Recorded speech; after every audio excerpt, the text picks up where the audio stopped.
Temporary काम ना करे, टेम्पररी चलो चलते हैं, बना लेते हैं जैसे मर्जी, माल तो बिक ही जाएगा।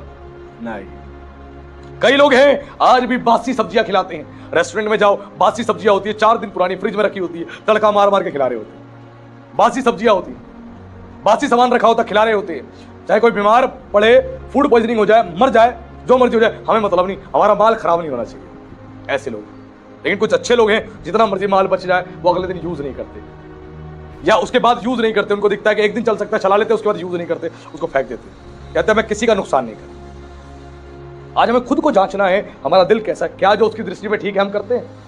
नहीं, बहुत से मसीह नहीं करते, बहुत से मसीह नहीं करते। ये गलतियां हमें ठीक करनी है, ठीक करनी है, अपने आप को सुधारना है। जब हम सुधारेंगे तभी हम आशीष पाएंगे, तभी हम बरकत पाएंगे। एक बार मेरे सामने क्या हुआ, एक व्यक्ति जो है दाल लेके जा रहा था अपने रिक्शे पे, दालों के कट्टे थे, खुले हुए कट्टे बेच रहा था। अचानक से क्या हुआ, उसका टायर जो है मुड़ गया और जो दाल थी सारी दालें नीचे गिर गई। और वहां पे गड्ढे में बहुत पानी था, कीचड़ का पानी था। उसने सारी दालें वहां से उठाई, मेरे सामने सारी दालें उठाई, और मेरे पड़ोस में ही रहता था। वो सारी दालें ले जाके उसने क्या करा, उसने एक बार पानी में निकाल के उसने बिछा दी कि सूख जाएंगी, और उसके बाद वो बेच देगा। उसने वही काम किया, उसने उसको सुखा दिया और बेच दिया।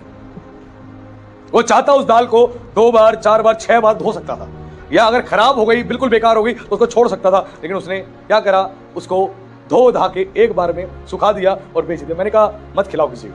उसने बोला अरे कुछ नहीं होता, मरेगा नहीं आदमी, कुछ नहीं होगा, मेरे भी तो पैसे लगे। बहुत लोगों का दिल ऐसा है, सब्जियों में चूहा मुंह मार जाएगा, है ना, कॉकरोच निकल जाएंगे रेस्टोरेंट में, वो क्या करेंगे, उसको निकाल के बाहर कर देंगे, उसको तड़का मार के आके बेच देंगे। खाने वाले को क्या पता कॉकरोच वाला खाना खा रहा है वो, उसको क्या पता है कि चूहा इस पे मुंह मार के गया, नहीं पता। उसकी दृष्टि में जो ठीक है उस काम को नहीं कर रहे। फिर ऐसे बिजनेस में लॉस होते हैं, नुकसान होते हैं, और बाद में वो रोते हैं। इसलिए जो खुदा की दृष्टि में ठीक है उस काम को करना है, तभी हमारे जीवन में आशीष आएगी, बरकत आएगी, और परमेश्वर जो है हमारी हर चीज की चिंता करता है। मैं फिर बता, बाइबल कहती है अपनी सारी चिंता उस पर डाल दो, क्योंकि उसको तुम्हारा ध्यान है, ध्यान है, उसको आपका ध्यान है।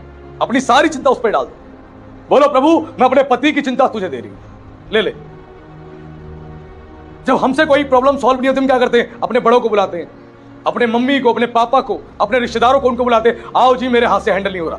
कोई छोटा डॉक्टर हैंडल नहीं कर पाता, बड़े डॉक्टर को बुलाता है, आओ जी मैं हैंडल नहीं कर पा रहा। वैसे जब हमारे माँ बाप भी हैंडल नहीं कर पा रहे, तो अब ऊपर वाला है, वो परमेश्वर है, उसके हाथ में सौंप दो, वो सबको हैंडल कर लेता है, सबको। वो आज तक हैंडल कर रहा है। बाइबल कहती है वो टेढ़े के साथ तिरछा हो जाता है। जो आदमी टेढ़ा है ना, वो तिरछा होकर बात करता है उससे। ऐसा परमेश्वर है, उसको सीधा कर देता है।